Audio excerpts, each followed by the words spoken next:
Со објавување на цените на производите на интернет страниците на маркетите, очекуваме голем бенефит за граѓаните, па дури и намалување на одредени производи поради конкурентноста. Ова е ставот на заменик министерот за економија Маријан Ристевски, кој што посочи дека и досегашните мерки на владата вродиле со плод. И според последните податоци на Заводот за статистика, имало намалување на цените на производите и заштеда кај граѓаните. Согласно правилникот, сите трговци со над 10 вработени и промет поголем од 50.000 евра годишно мора секојдневно да ги објавуваат цените на веб страниците. Пред се очекуваме транспарентност, а тоа да граѓаните одбираат каде би ги купувале, онам каде што се поевтини нормално, би ги купувале, би ги одбирале во кои маркети, во кои продавници и така натаму. Со тоа очекуваме да на подолг рок имаме и одредена заштита на животниот стандард. Меѓутоа, ние имаме, знаете, и одлука и мерки која што трае до крајот на месецот, до крајот на април.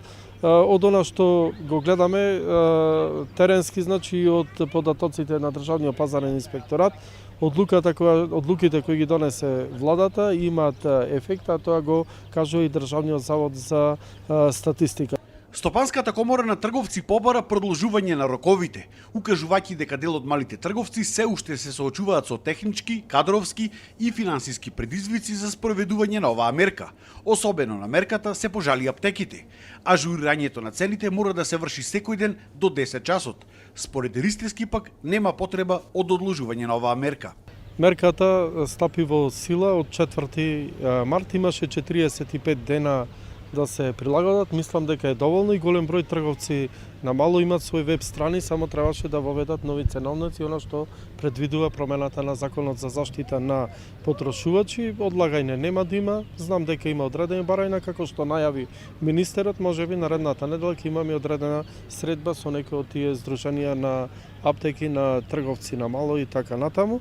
Меѓутоа, одлагање, да повторам, нема да има. Инаку контролите дали се почитува законот или не, ќе ги прави пазарниот инспекторат, чии дежурни екипи се веќе на терен и следат дали цената на веб страната е иста како онаа во самиот трговски објект.